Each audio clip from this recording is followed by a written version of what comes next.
seorang sarjana ulama terkemuka, marhum Ismail Faruqi, yang kemudian dibunuh mati di Amerika Syarikat pada tahun 1982. Dia menyebut masyarakat ini sebagai ecumenical community par excellence. Apa makna?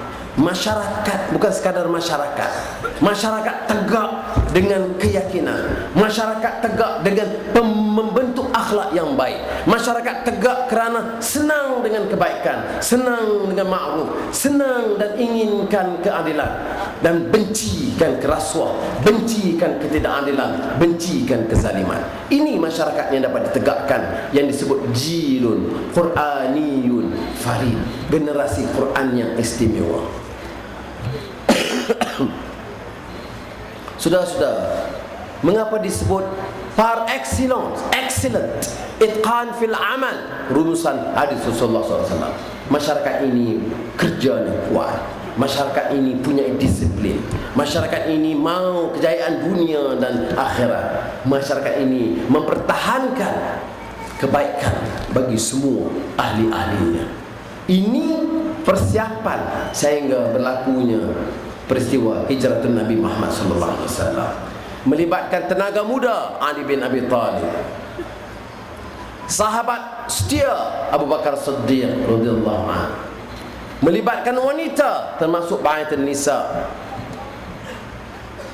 melibatkan orang bukan Islam, Abdullah bin Uraiqat, seorang yang pakar dalam logistik, yang memberitahu Rasulullah SAW dan Abu Bakar Siddiq jalan yang paling selamat untuk menuju Yathrib.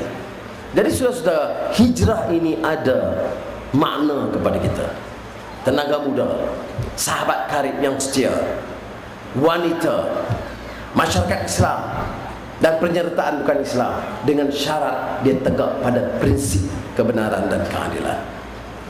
Mari kita ambil yang tiba dari peristiwa hijratun Nabi Muhammad SAW, bahawa hidup kita tidak akan bertambah baik kalau kita tidak dorong dengan semangat untuk bawa perubahan.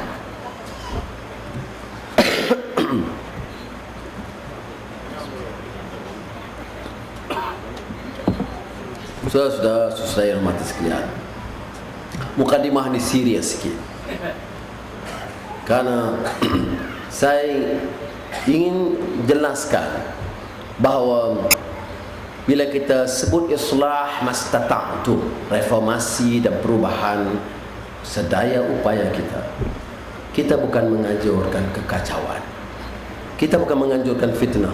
Ribuan yang datang dengar, alhamdulillah. Semasa saya di mana Perdana Menteri pun orang paling sulung tak sambut begini ramai. Jadi rupanya dia masuk jail keluar, orang sambut lagi bagus. Alhamdulillah. Tapi bukan saya nak guna kesempatan ini untuk bawa cerita dan cerca pribadi orang. Sudah dengar Tan Sri Khalid tadi. Bukan minat kita untuk itu. Betul, saya ditangkap, dipukul, ditelanjangkan, diseksa, diaibkan 6 tahun semasa saya dalam penjara, sampai sekarang belum selesai. Rakan-rakan saya yang dulunya pemuda UMNO dan UMNO masih sampai petang ini masih menyebarkan video lucah menyerang saya. Bukan video sahabat mereka Chua Suaileh, tapi fitnah terhadap saya. Saya tidak kisah, walaupun pemuda keadilan buat laporan polis. Saya tidak yakin apa-apa tindakan akan diambil.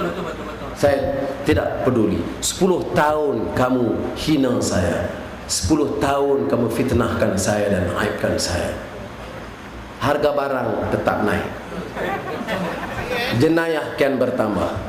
Orang yang memfitnahkan saya satu persatu jadi korban dengan sendiri. Bukan kerja saya untuk jawab itu, cuma saya sedikit merasa bertanggung jawab menasihat saudara. Kerja ini di Pulau Pinang, semalam di Selangor, di Eda VCD. Yang buat itu tokai judi dengan sahabat mereka Menteri UMNO. Saya tahu. Saya tak lapor. Buat apa lapor? Tak akan ambil tindakan. Sebab dia Menteri UMNO. Bunuh Mongolia pun tak ada tindakan. Takkan pula masalah VCD ni. Ya. Tapi saya nak nasihat satu.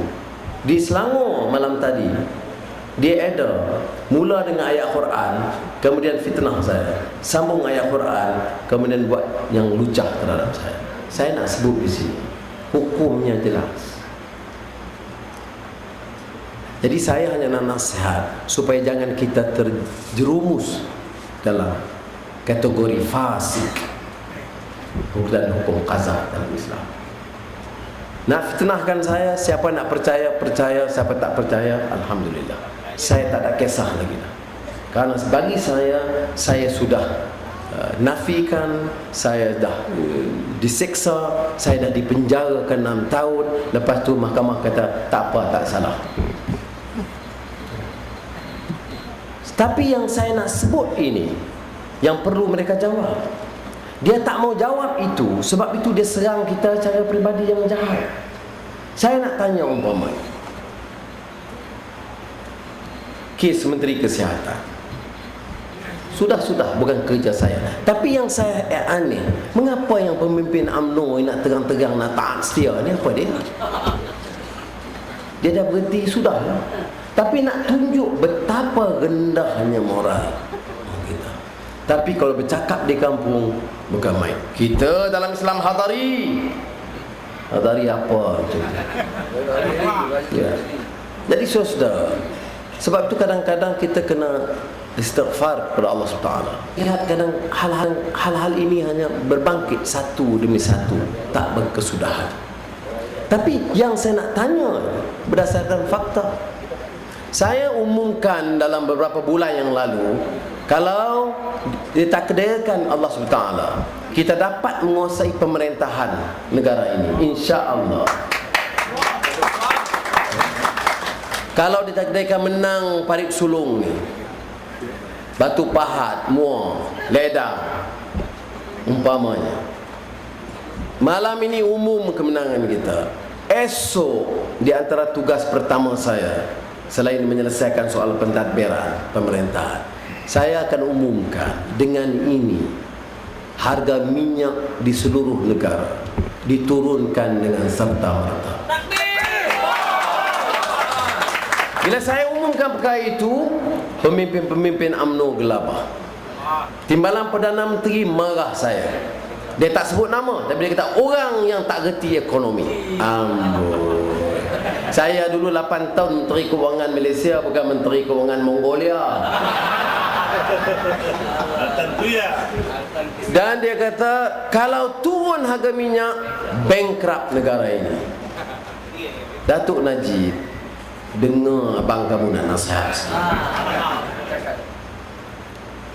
Saya 8 tahun Menteri Kewangan. Harga minyak melambung naik. Berapa harga minyak dalam 8 tahun itu?